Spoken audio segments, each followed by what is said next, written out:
Dr. G has spent most of her life serving patients in the dental industry. From her humble beginnings as a dental assistant to a dental hygienist to an office manager, and then to a dentist, she dedicated much of her life to patient and the people in the industry after becoming a dentist. She built and sold 3 practices in under 5 years for a 10x multiple. She now coaches and consults and helps other dentists to find their freedom, as well as owning a destination dental continuing educational company, Smiles at Sea, and then also the Dental Festival. Hello, everyone, and welcome to Closing the Deal Dental Podcast. I'm your host, Elijah Desmond, and I have one of my good friends on here, Dr. Devinn Geeson. She goes by Dr. G, the Pep Talk Doc, and to me, she's just my friend Devinn. Now, let me go ahead. You heard her formal bio earlier, but I want to tell you the bio from my eyes. So Devinn and I have got a chance to travel the world together on many flights and get to the bottom 5% of our life and the top 5% of our life. So we have got so close through vulnerability and through experiences. And I can tell you that Devinn, I consider one of my best friends. Even when we got stuck in Egypt together, when a cruise ship left us on a deserted island called Egypt. No, but anyways, we have so many memories. We're very close. She is trusted, but more than anything, she is a dentist who has sold her practice to a DSO and has got to experience all of the feelings and emotions, and also that bank wire that's so nice that many of us are looking forward to for whenever we exit and transition. So, Devinn, thank you for coming. First off, thanks for being here. Happy to be here, Elijah. Now, we always start off the podcast with a question. And the question is, if you were to sell all over again and you walked into a room with 10 of the best qualified buyers, you get a walk-on song to walk onto the stage and be interviewed by me, what would that walk-on song be? Oh my gosh. Wow, I wish you had given me time to think about that in advance, because you know I like my 80s music. I probably wanted to take it back old school, but probably Carrie Underwood. I'm a champion. All right, Carrie, and tell us why that song. The thing that sticks with me about that song, I know it's probably, kind of fluffy like a girl, but she says in the song, I've been waiting my whole life to see my name in lights. And I remember the night before I opened the very first of 3 dental practices, and it had gotten dark because we had been working around the clock, and the lights came on, and I saw the beautiful, sign under the sky, and it was dark. And I just remember coming to tears, because at that point, and for years thereafter, blood, sweat, and tears brought that to fruition. And so that song resonates with me because it reminds me every time of that moment. Wow. So, I think that that's super powerful. Unfortunately, you didn't get to walk on with us, but the the meaning of that song is absolutely amazing. Listen, for all of our guests that are listening, can you tell everybody just a 1 minute, 2 minute background on you? Like who is Devinn? How did you get into dentistry? Give us just a little background on you and speed us up to the sale. Okay, so I'm gonna talk fast, okay? I was a dental assistant who became a dental hygienist, had been an office manager, had a brief stint outside of dentistry where I worked with the Army and Air Force Exchange overseas in Europe, and I learned at that time to run businesses. Now, at the time, I was angry because I was missing dentistry, but I had no idea how valuable that would be fast forward a good 15, 20 years. Then came back from Europe, became a dentist. I was a hygienist. I mean, I've really done every single job within the dental office. And I think for that reason, I was just prepared. And the other reason I think that I did well and kind of made it to the sale is that I was always uber aware of my blind spots, and I knew that there were things that I didn't know. And when I didn't know something, I would try to surround myself with people that did and who could support me and make sure that I always made the best decision. I always had the opportunity to do well. So, after becoming a dentist in 2015, I was the oldest person in my dental school class and the first class to be 51% women at University of North Carolina, Chapel Hill. I went on the, plan of opening these practices. I opened and or bought a total of four, sold one off early because it was too far outside of our zone to really manage it appropriately. But then that money was reinvested into the three that I ended up taking to the sale. And I built and sold those three practices in under 5 years. Wow. Which was good because I was old. You're still not old. Come on, Devin. Can you tell us, how long was it? Was it 5 years? Was it 4 years? How long you had those practices, and what type of practices were they? Tell us a little bit about the practices, so the dentists are like, oh, that's a practice like mine, or that's definitely not like mine. Sure. So the first practice was a de novo, meaning zero patients from day one. And that was located in still a relatively rural town in North Carolina. The second practice we purchased 3 months later was located very rural, and that was a pretty much a Medicaid practice. The third practice was purchased 6 months later, and that was a PPO practice. Remember, I told you the very rural one, the second one got sold off, and we reinvested that money into the others, and then we opened up one in town, again, a PPO practice. So in the end, what went to the market was two de novos and one PPO practice that was purchased. Awesome. And now, can you tell us the biggest factor that made you decide that you wanted to sell in the first place? Like, what was that aha moment? Did you wake out of bed one day, somebody reach out to you? Like, what was the biggest factor that made you want to sell? So I don't know how or why it happened, but I can tell you that I was very focused on my EBITDA from day one. Every system and protocol that we put in place was about EBITDA, was about building value, because I knew that I did not have, 20, 30 years like the rest of my dental school counterparts. And when COVID happened, the cost of a $2 box of gloves went to $20, and sanitation and disinfection materials doubled and tripled in price. Of course, staffing. People came back, that were making $30 an hour and they wanted 45. And that was just right then. And that number continued to grow over the course of time. But really, when you are so focused on building value and you see that this one you know, life event is going to tank perhaps 30 to 40% of what you've built, you start to have a freak out moment, right? Because I said to myself, how many years is it going to take me to get that back and or, be where I thought I would be? And so for that reason, I started to immediately think about shortening my lifespan in the practice. That's great. Now, let's go a little bit deeper. I mean, the actual title to this entire podcast for you is called "The Emotional Side of Selling a Dental Practice." Yeah. So, and I'll never forget the night in New Orleans when we met and you got really vulnerable with me. So I'm gonna take you there for a second, and then I'm gonna bring you right back. But can you tell everybody, like, okay, you sold your dental practice, because so many people are on here listening, like, okay, I'm preparing to sell my dental practice, but like, you sold your practice. Tell us the emotions that you went through, and then tell us the recommendations that you would give to other people to not have to go through the same emotions that you went to. But take us through that journey really quick, would you?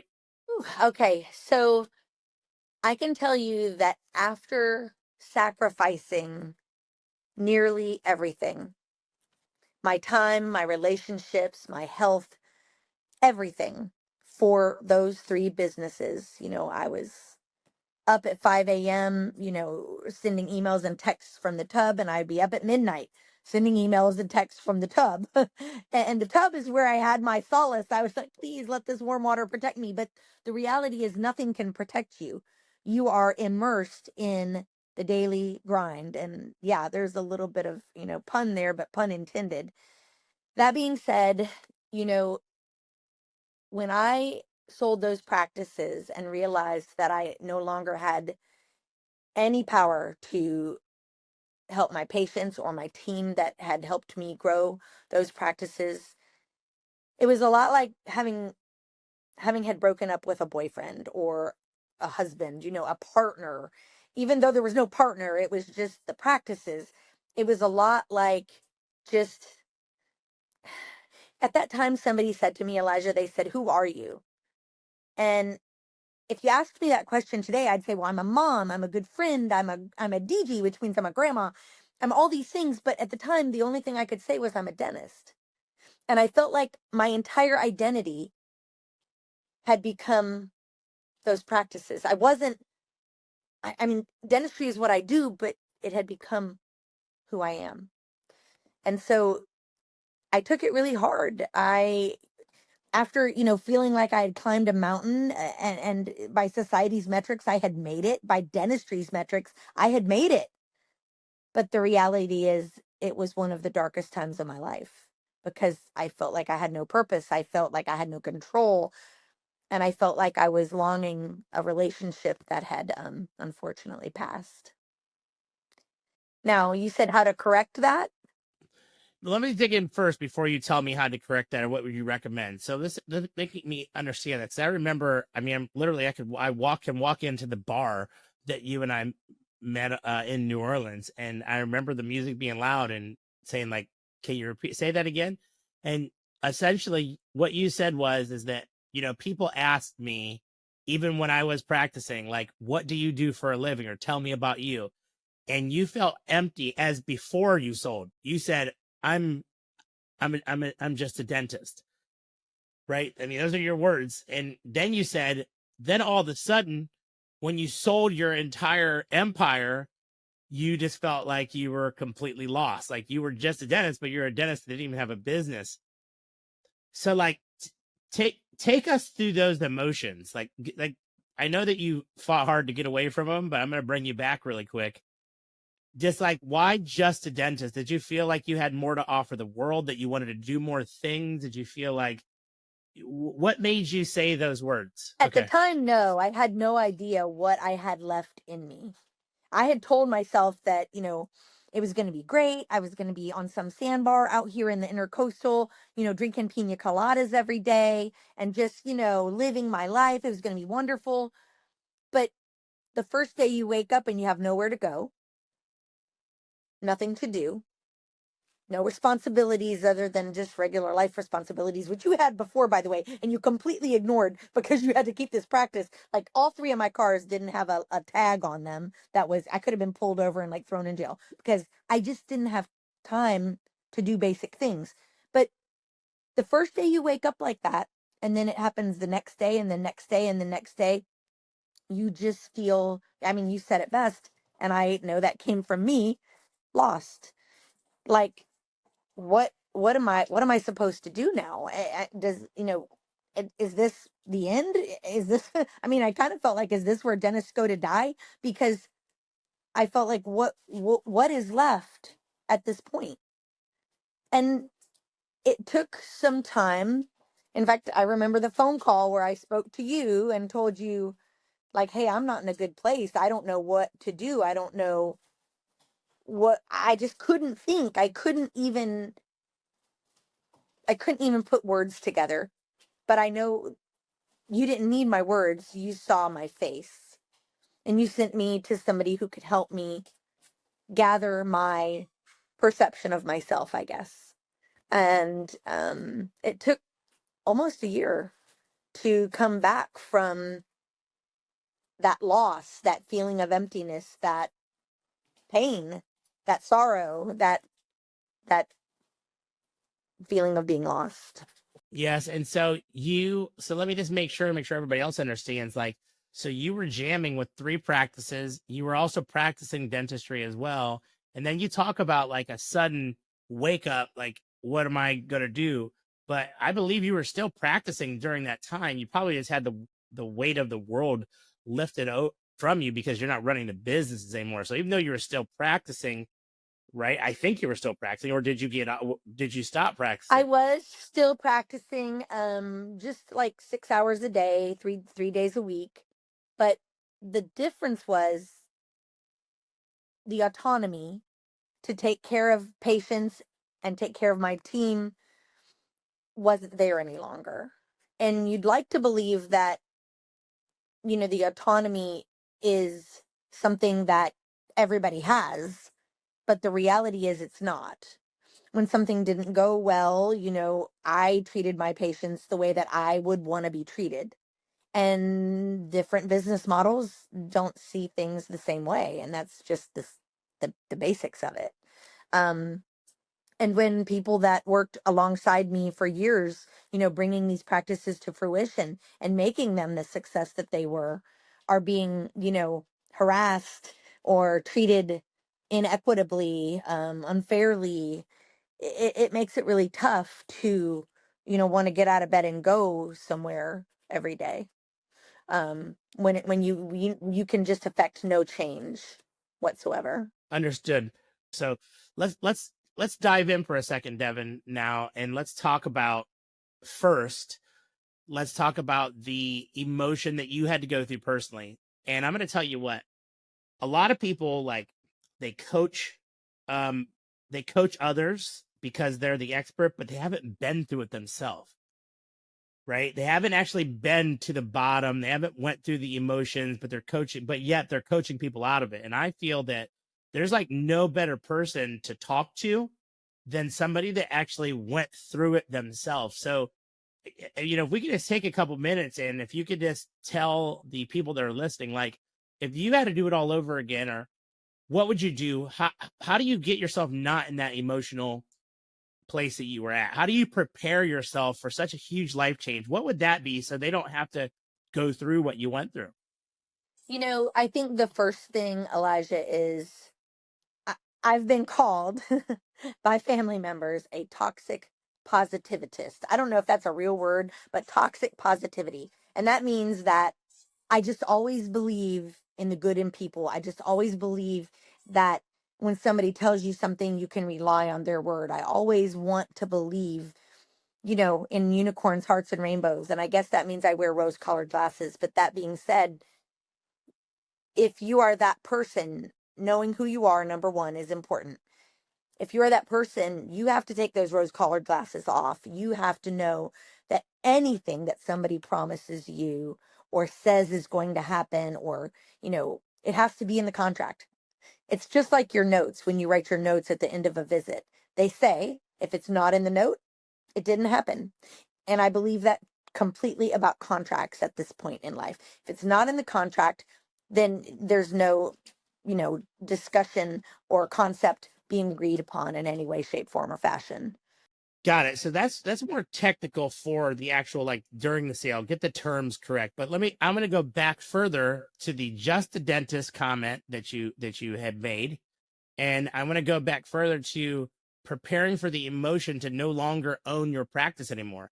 Do you have advice for dentists so they don't have to? Because there's a lot of dentists that I know, they're like, oh my God, I sold it. And I am, like, just yesterday, we had a dentist that we will actually interview on here. And that's Dr. Tyler Brady.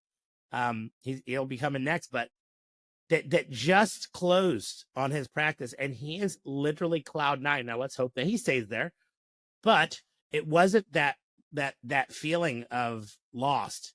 What advice would you give to dentists to not feel lost? What advice do you give to dentists to not feel like just a dentist? Because some people are not in that same position, but they don't want to go there. They're like, I don't even want to sell my practice now if I'm going to feel like that. So So I'm gonna back it all the way up. And here's the number one thing. I'm gonna start from the beginning. Do not let dentistry become you. You are not dentistry. Dentistry is what you do. I had a finite amount of time. I had a small period of time to do the things I wanted to accomplish. And because of that, I literally gave it all. But why in the world Why? Don't let dentistry take over your entire life and consume you. I would say that's the first thing. Maintain your boundaries. If 5:30 p.m. is what time dentistry ends, 5:30 p.m. is what time dentistry ends, and that's what time family and responsibilities and the loves of your life, your kids, your grandkids, your husband, spouse, whatever, that's what time those things begin. And I would not allow dentistry to consume me in that way anymore. My situation was a little different because I was 45 years old when I graduated dental school. So I felt like I had this finite amount of time to make things happen. And I was worried that I wouldn't be able to do what I wanted to do in the time I had left, right? Because I didn't want to practice till I'm 60 or 70 or 80, for goodness sakes. But that's the first step. Maintaining boundaries with dentistry, not allowing dentistry to consume you, and having, they all talk about it. We hear about it. It's like Sasquatch. You hear about it, but you never see it. Work-life balance. Um, I think it does exist, but it can only exist if you are the architect of your life and you block schedule your doggone life just as readily as you block schedule your practice and your patients, and adhere to it. That's awesome. You have to adhere to it. The KPIs of life, right, are just as important as the KPIs in your practice. So that's the first thing. The second thing, Elijah, I just have to say is, when you go into that sale, you just have to be about business, and you have to know that, it is not going to be yours in the end. Period. Point blank. It is not yours. You have no power. You have nothing to say, because it may or may not be listened to. And that's okay. But you just have to know it. You have to be prepared. You have to know that you got to go there every day, do your work, and go home. I struggled doing that because I'm a control freak, I guess. I had my hand in everything in the practices because my hands grew up doing everything. Yep. Devin, I'm going to ask you a hard question, and it's okay if you cannot answer it, but I'm just going to ask it anyways, because I personally feel this is the stuff that people need to hear. And you may not be able to give all the details because of NDAs and whatnot, but my question is, you sold for a lot of money. You sold for a very high multiple, and you had something, I believe, you had something called an earnout where you didn't. Most people do not get their money up front. Okay, they may take 60, 70, or even up to 80%, and then the remaining 20% is essentially earned out, which is supposed to be given to you in the next, I'm going to call it 1, 2, 3, 4, 5 years. Can you speak on this and where you're at today, and maybe things that you would have did differently, if at all possible? Is that possible to speak on? Of course, yes. I can tell you that what you're describing is 100% what I had. That being said, I did have a team of people that helped me navigate the sale. And I'll tell you, I had 2 MBAs, I had 2 financial people, I had my accountant and my lawyer and his assistant. So I had a pretty big team of people helping me navigate the sale. That being said, they said to me, and I'll never forget the day they said, you need to get as much of your money up front as humanly possible. And I was like, why? No, it's okay. It's okay. It's just a deal. We're going to do the deal, and, I'll get the money later. Big mistake in thought process. So the good news is they put their foot down and they said, no, we're going to get 75 minimum percent of that money up front. And I said, okay, guys, if we can get it, let's get it. And we did. That meant that there was 25% of that money left behind on the table that was to be earned out in specific increments over the course of I think it was a 3-year contract. So little by little, I would have got it. But there were also stipulations on how that money would be earned. So number one, they said the practices have to stay on the same financial trajectory. Well, for me, I felt like that was easy because, that was my forte. Building EBITDA, building value. I said, that's no problem, no problem. But what did I tell you just 5 minutes ago? That you have no power, you have no decision making, and when things happen, you may or may not be consulted. although you are supposed to be responsible to keep the financial trajectory of the practice on its same trajectory. But how do you do that when you can't have any power or you can't make decisions? So they tie your hands, and they want to tie your hands because they don't ever want to pay you the 25%. That is typically their goal, is what I have come to understand. So, And let me just interrupt you for a second, Devin. This would be very clear. This is not all groups. This is not all DSOs when she says they. When you've seen one DSO, you've seen one DSO. So all DSOs are not the same. And also, I'll tell you that we, as Dental Pitch Brokerage, we work with private practice dentists selling to private practice dentists. We work with small groups. We work with emerging groups. We work with associates that the dentist is selling to their associate, but they don't want to have that hard conversation with them. They need somebody in the middle, like a broker. So I have no bias, but I just want to be very clear. This story that you are telling. It is a real story. It's a story that everybody needs to know, because there are two sides. There are good deals and good things that happen, and there are other things that deals go wrong. So I didn't want to interrupt, but I needed to interrupt. But continue on. You as you were saying. so the 25%, of course, was there left for me to keep the practice on its trajectory, but it became painfully obvious to me within just 6 months that there was no way for me to actually ensure that the practices were going to meet or exceed those goals when I had no power, no decision making, no autonomy any longer. And as things rapidly were changing in the practices, it was too tough for me to watch something you know in my heart. I felt like it was being torn down brick by brick where I had built it brick by brick. And so it was too painful and it was too uncomfortable. And I knew that I would be, leaving that contract early.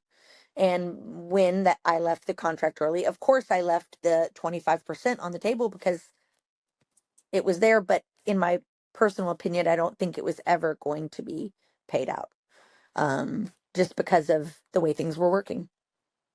Yep.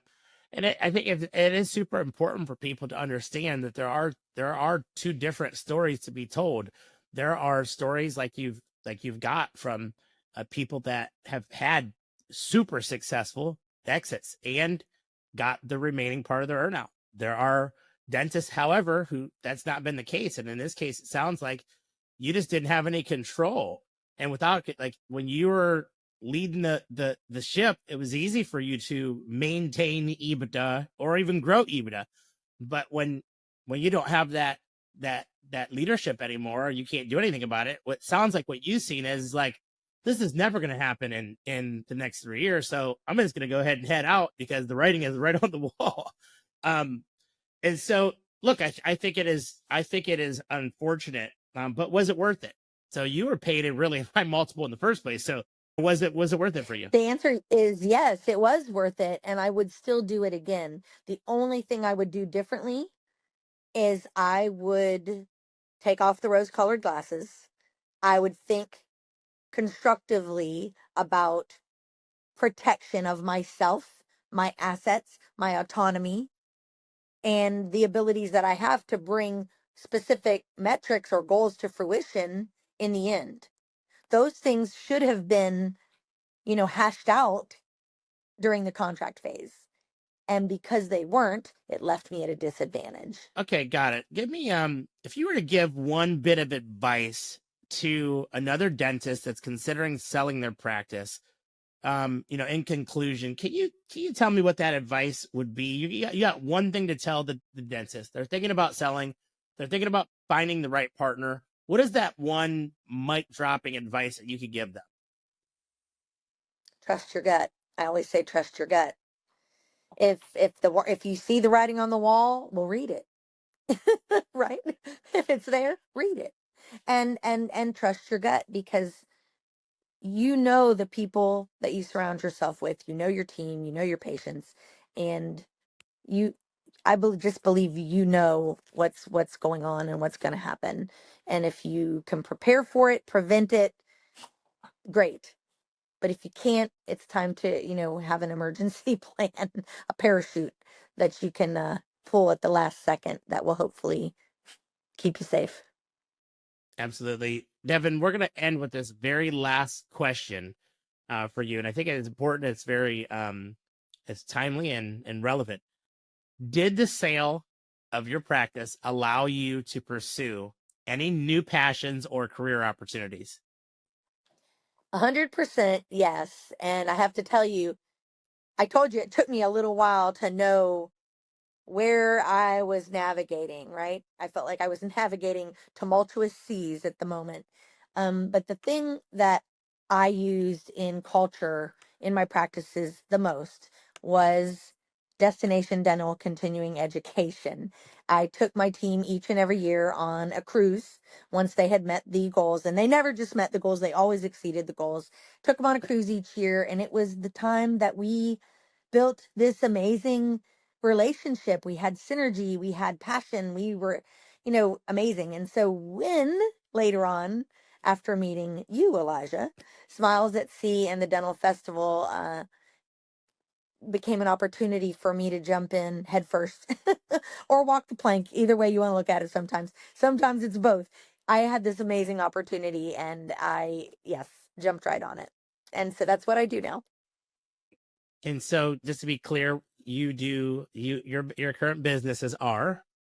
Smiles at Sea, destination dental continuing education on cruise ships and at amazing locations, and the Dental Festival, which is also a land event for speakers, influencers, industry leaders, dentists and teams, and continuing education all around.